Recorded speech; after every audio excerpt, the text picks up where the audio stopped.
தமிழ்நாட்டில் இப்போ ரொம்ப பரபரப்பாக பேசப்பட்டு வர ஒரு விஷயம், மகளிர் உரிமை தொகை எப்போ 2500 ரூபாயாக உயர்த்தப்படும் அப்படிங்கிறது தான். இதுக்கு பதில் சொல்கிற விதமாக சமூக நலத்துறை அமைச்சர் ஜெகதீஸ்வரி ஒரு முக்கியமான அப்டேட்டை கொடுத்துருக்காங்க. ஆனால் அதே நேரத்தில் தாவேகா அரசை பாஜக தலைவர் நயினார் நாகேந்திரன் கடுமையாக விமர்சனம் செஞ்சிருக்காரு. அங்கே என்னதான் நடக்குது, வாங்க இந்த வீடியோவில் முழுசாக பார்க்கலாம். அன்பு தமிழ் நெஞ்சங்களுக்கு விஎஸ்கே தமிழ் இன்ஃபோவின் அன்பு வணக்கங்கள்.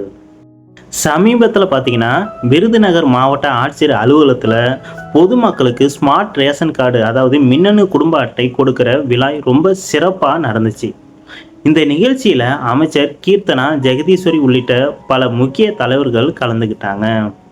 அப்போ மேடையில் பேசின சமூக நலத்துறை அமைச்சர் ஜெகதீஸ்வரி ஒரு சூப்பரான தகவலை வெளியிட்டாங்க.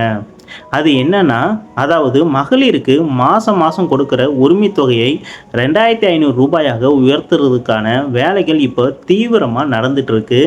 கூடிய சீக்கிரமே அந்த தொகை மக்களுக்கு வழங்கப்படும் அப்படின்னு உறுதியாக சொல்லியிருக்காங்க. இது பல பெண்களுக்கு ஒரு மகிழ்ச்சியான செய்தியாக அமைஞ்சிருக்கு. அது மட்டும் இல்லாமல் ராஜபாளையத்தில் போன வாரம் பார்த்தீங்கன்னா விஜய் விஜயம் அப்படிங்கிற ஒரு புதிய மொபைல் ஆப்பை அமைச்சர் அறிமுகப்படுத்தியிருக்காங்க.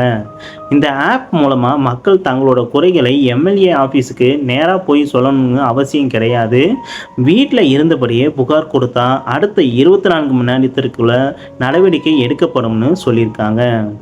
இந்த திட்டம் சீக்கிரமே சிவகாசி மற்றும் மற்ற தொகுதிகளுக்கும் விரிவுபடுத்தப்படும்னு அமைச்சர் தெரிவிச்சிருக்காங்க. கூடுதலாக பட்டாசு ஆலை விபத்தில் பாதிக்கப்பட்ட குடும்பங்களுக்கு முதலமைச்சர் நிவாரண நிதியையும் அமைச்சர்கள் நேரில் போய் வழங்கி ஆறுதல் சொல்லியிருக்காங்க. ஒரு பக்கம் இப்படி நல்ல திட்டங்களை அறிவித்தாலும் இன்னொரு பக்கம் தாவேகா அரசை கடுமையாக சாடியிருக்காரு பாஜக தலைவர் நயினார் நாகேந்திரன். அவர் தன்னோட எக்ஸ் பக்கத்தில் ஒரு பெரிய கண்டனத்தை பதிவு செஞ்சிருக்காரு.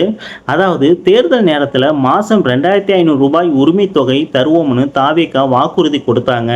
ஆனால் இப்போ அதை பற்றி கேட்டால் தமிழ்நாட்டோட நிதி நிலைமை உங்களுக்கு தெரியாதா?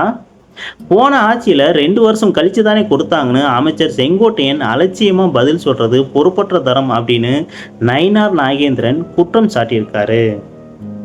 மேலும் பார்த்தீங்கன்னா மாற்றம் வரும் நம்பிதானே மக்கள் தாவேகாவுக்கு ஓட்டு போட்டாங்க. இப்போ மாநிலம் கடனில் இருக்குன்னு சாக்கு போக்கு சொல்கிறத நம்பி ஓட்டு போட்ட பெண்களை ஏமாத்துறது மாதிரி இருக்கு. தேர்தல் அறிக்கை ரெடி பண்ணும்போதே நிதி நிலைமை என்னன்னு தாவேகாவுக்கு தெரியாதா? அதனால் எந்த சாக்கு போக்கும் சொல்லாமல் உடனடியாக 2500 ரூபாய் உரிமை தொகையை வழங்க முதல்வர் விஜய் அவர்கள் நடவடிக்கை எடுக்கணும்னு சொல்லியிருக்காரு. ஆக உரிமை தொகை விவகாரத்தில் அமைச்சர்கள் மாற்றி மாற்றி பேசுகிறதும் எதிர்க்கட்சிகள் அதை கடுமையாக விமர்சிப்பதும் இப்போ தமிழ்நாட்டு அரசியலில் பெரிய பரபரப்பை ஏற்படுத்தியிருக்கு. மக்களாகிய நீங்கள் இதை எப்படி பார்க்குறீங்க? பாஜக தலைவர் நயினார் நாகேந்திரன் சொல்வது போல திமுகவும் தாவேகாவும் ஒன்றுதானா?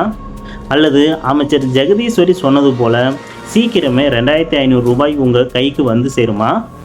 உங்களுடைய உண்மையான கருத்துக்களை தயங்காமல் கீழே கமெண்ட்டில் சொல்லுங்கள், விவாதிக்கலாம். இந்த வீடியோ பிடிச்சிருந்தா ஒரு லைக் தட்டிட்டு அப்படியே நம்ம விஎஸ்கே தமிழ் இன்ஃபோ சேனலை சப்ஸ்கிரைப் பண்ணி பெல் ஐக்கானையும் கிளிக் பண்ணிடுங்க. மீண்டும் அடுத்த முக்கிய அப்டேட்டுடன் சந்திக்கிறேன். நன்றி, வணக்கம்.